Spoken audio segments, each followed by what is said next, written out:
తెలంగాణలో car repair అయ్యే పరిస్థితి లేదన్నారు బీజేపీ నేత లక్ష్మణ్. నియంతృత్వం, అవినీతి, కుటుంబ పాలనతో బీఆర్ఎస్ రాష్ట్రాన్ని నాశనం చేసిందన్నారు.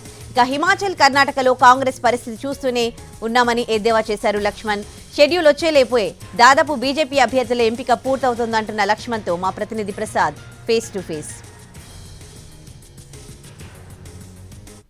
పార్టీ ఎన్నికల స్క్రూటినీ స్టార్ట్ అయింది. ఈరోజు సాయంత్రం 5 గంటలకు బీజేపీ ప్రధాన కార్యాలయంలో పార్టీ కేంద్ర ఎన్నికల కమిటీ సమావేశం అవుతుంది. అదేవిధంగా బీజేపీ పార్లమెంటరీ బోర్డు సభ్యులంతా కూడా ఈ సమావేశంలో పాల్గొంటున్నారు.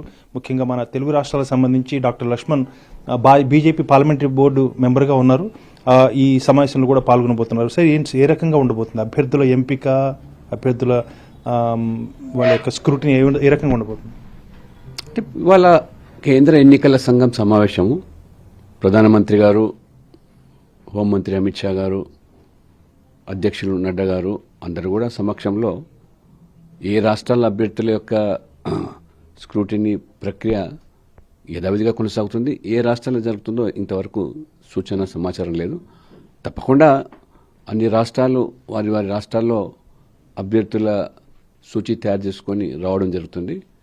మరి బహుశా ఈరోజు ఎన్ని రాష్ట్రాలవి, ఎంతమంది అభ్యర్థులు అనేది సమావేశానికి వెళ్ళిన తర్వాతనే తెలుస్తుంది. తెలంగాణ బీజేపీ అధ్యక్షులు, మిగిలిన ముఖ్య నాయకులంతా కూడా ఈ సమావేశానికి హాజరవుతున్నారు కదా, కాబట్టి తెలంగాణ కూడా ఈరోజు చర్చించే అవకాశం. తెలంగాణ వస్తుందా లేదని ఇప్పుడే చెప్పలేము. బహుశా వస్తే కూడా రావచ్చు. ఎందుకంటే సాయంకాలం మీటింగు రాత్రి వేళ జరుగుతుంది. తెలంగాణ నుంచి కూడా రాష్ట్ర అధ్యక్షుడు కూడా వారు పిలిపించడం జరిగింది. వారు కూడా వస్తున్నారు కాబట్టి బహుశా వచ్చేదానికి ఆస్కారం ఉండొచ్చు, లేదా మిగతా విషయాలను చర్చించవచ్చు. 17 స్థానాల్లో పూర్తిగా బీజేపీ ఒంటరిగా పోటీ చేసేందుకు సిద్ధం. తెలంగాణలో భారతీయ జనతా పార్టీ ఇవాళ అన్ని పార్టీల కంటే కూడా ఎన్నికల ప్రచారంలో ముందుగా ఉంది.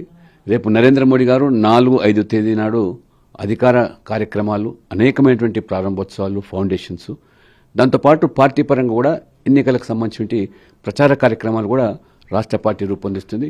కాబట్టి ఈ పార్టీకే ఒక వాతావరణం ఇవాళ మొత్తం దేశం మొత్తం మీద కూడా బీజేపీకి, మోదీకి అనుకూలంగా అయితే వాతావరణం ఉందో అదే వాతావరణం ఇవాళ తెలంగాణ కొనసాగుతున్నది.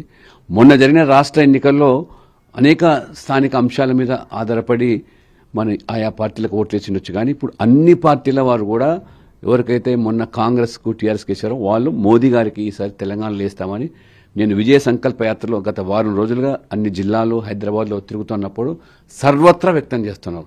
ప్రధానంగా అధికార పార్టీ కాంగ్రెస్ పార్టీ కూడా చాలా బలంగా ఉంది కదా, అసెంబ్లీలో కూడా పెద్ద ఎత్తున ప్రజలు ఆదరించారు.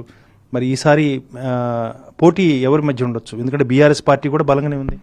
బీఆర్ఎస్ పని అయిపోయింది, ఇక అది ముగిసిన అధ్యాయం. అది ఇవాళ బీఆర్ఎస్ను ఎంత లేపినా లేసే పరిస్థితి లేదు. మొత్తం కారు పంక్చర్ అయిపోయింది, కారు గ్యారేజ్కి వెళ్ళిపోయింది. ఇవాళ రిపేర్ అయ్యే పరిస్థితి లేకుండా పోయింది. వాళ్ళు అది రాజకీయాల్లో చెప్తాం కదా, హత్యలు కాదు ఆత్మహత్యలని. వాళ్ళు చేసుకున్నటువంటి ఆ యొక్క పాపాలు తప్పితే ఆ కుటుంబం వ్యవహారం, నియంతృత్వము, ఆ యొక్క అవినీతి, కుంభకోణాలు 10 సంవత్సరాలు ఒక స్వర్ణ యుగంగా మార్చాల్సిన తెలంగాణను అప్పుల పాలు చేశారు, నష్టాల ఊబిలోకి నెట్టేశారు. కాబట్టి మార్పు ప్రజలు బీఆర్ఎస్ నుంచి కోరుకున్నారు.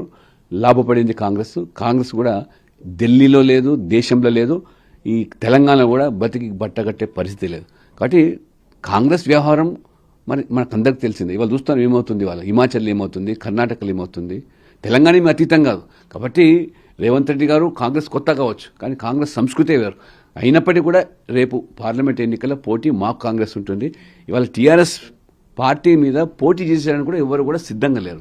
ఇవాళ సిట్టింగ్ ఎంపీలు కూడా చాలామంది ఇవాళ బీజేపీ వైపు చూస్తున్నారు.